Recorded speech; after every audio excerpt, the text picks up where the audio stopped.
You know, some ignition coils just don't have the decency to just die. Unfortunately, I didn't catch this when this was in. You notice you shouldn't have tire marks on your badging. But anyway, the top end was crushed. I think we replaced the plastic housing. Everything else was good in there.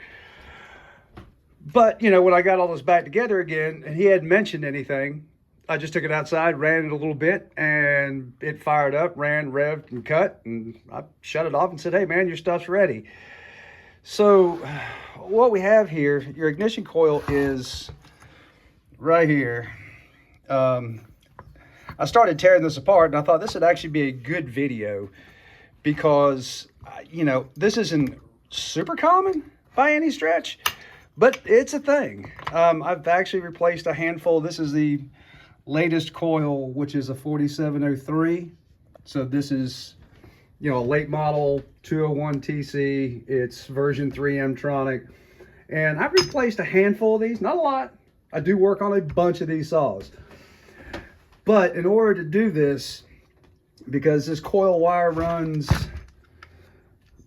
around, back behind, excuse me, starts here, goes back behind the flywheel, and across, you really have to take, you know, the top handle loose. I mean, it's a good bit of stuff here. And then I don't take the gas tank off. What I have done is taken the top 2 bolts off. I'll take the intake manifold off, or at least I'll take some of this off so I can lift up on this, because that ignition wire goes right like that. Not a bad deal. You just got to strip a bunch of stuff off. Okay, I got the flywheel removed. All the bolts are loose. Do need one little Torx screwdriver here just to loosen that up, and then just gently pry it off. That can stay. Come on. Let go. All right, so you've got this little tab that protects, and it locks in, it kind of snaps into place, and it holds this wire away. So I've got the gas tank propped up with my scrunch, and this should allow me to snake this through. Now, when the customer brought this over to me, he said, man, this thing just cuts off on me every once in a while, and it's getting worse. It'll fire right back up. Come on, you. There we go. All right, so there's our old coil out, and then we just repeat this process. Here, I'll finish telling you the story about this ignition coil that won't die. Get you set up over here so you can look at my pretty face. There we go. That looks pretty good. All right, so we took it outside. I fired it up, revved it, goosed it, let it idle for a little bit. It probably ran for about, I don't know, 3 or 4 minutes max. I'm like, you sure? He said, man, I'm telling you, it cuts off on me every once in a while. It's getting worse. I said, it sounds like an ignition coil. Occasionally, you'll have a coil that'll just start to build up some resistance. So finally, I'm goosing it, revving it. I think I started doing some cutting or something like that. And it was like I hit the kill switch. It just went ball. Just game over. Pull the cord, fires right back up. We run it, rev it a little bit. About a minute later, it dies. Same thing. Right in the middle of revving it up, buh. And then the more I cranked it up, the shorter that interval was, to the point where I could crank it up and goose it for about 5 to 10 seconds, buh, and it was game over. So that is your definition of a coil that just refuses to die. I mean, it'd be nice if all of a sudden one day you just woke up, tried to crank it, and nobody's home. You have no spark, put a new coil in. These are pricey, by the way. Okay, one of the built-in things that steel does, I think this is nice. This white ring and that white ring are markers for where, let me, gotta get just a little bit higher to get this through. And the boot's the biggest part.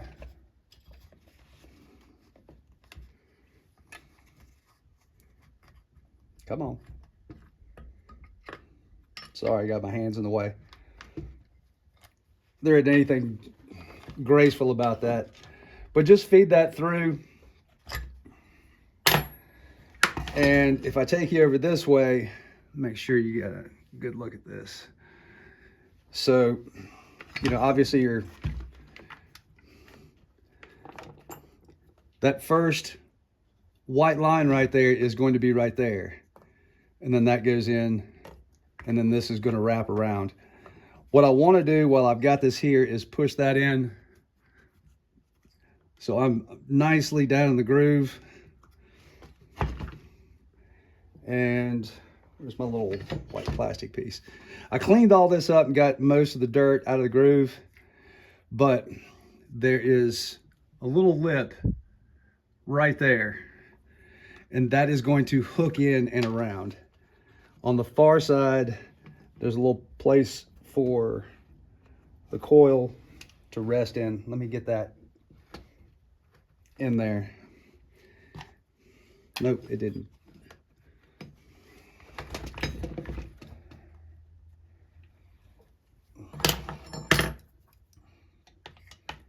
Come on. You know, it's hard to look delicate when you're doing this. All right, so make sure I got you there. If I lean it that way, whoops. So the rounded part covers that boss, and oh gosh.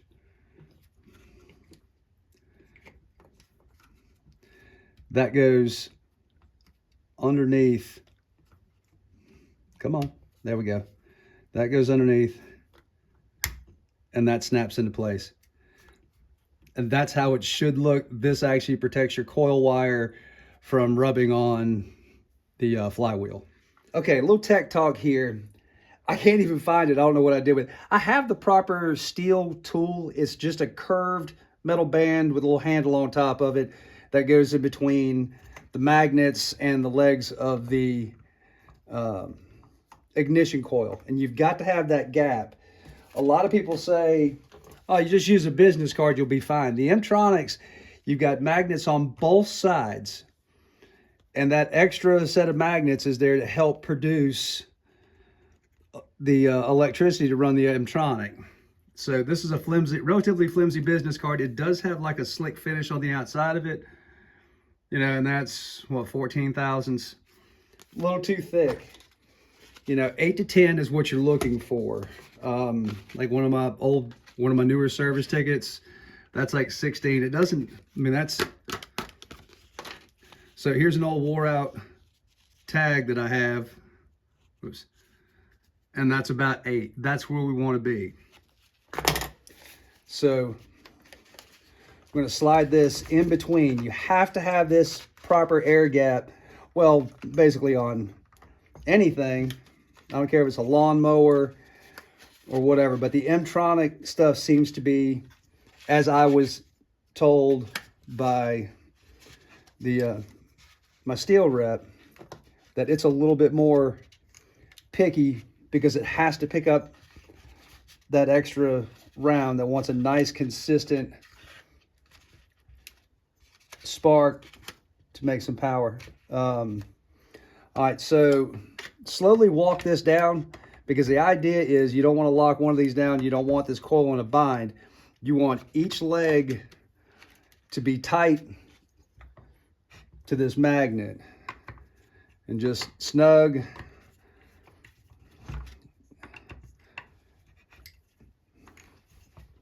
Now, you know, this is an M4, so you can't get crazy ham-handed tightening this up. I'm just waiting to feel a little bit of flex in my T-handle, and I guess you really have to just know how far you can go.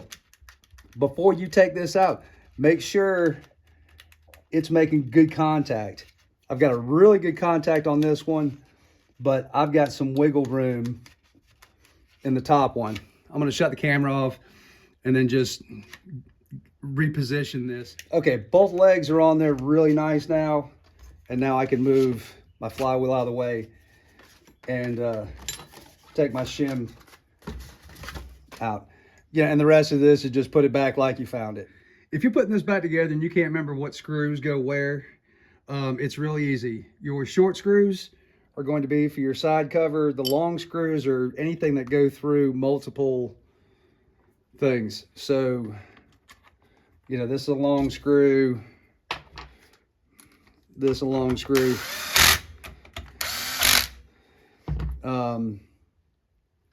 Both of your handle mounts are going to be long screws. And I'm trying to think, there was one other. But anyway, your short screws should only are for your dust shield right here. All right, last thing I want to touch on. So there's this, I've already made a video about it, but I do want to touch on it again. So you get an M-tronic saw, you just replace the ignition module, you're supposed to recalibrate it. Here's my thoughts on that. I think the recalibration process is more for a bench test. You follow me? You know, the best calibration you can do is stick it in the wood. So I haven't pulled the cord on this yet. I'll just show you how this goes.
What you saw me doing there was nice, firm pressure and allow it to work.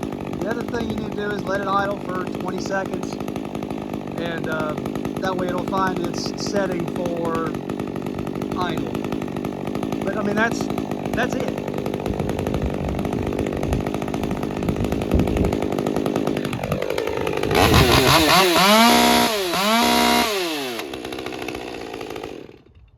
Always make sure it restarts.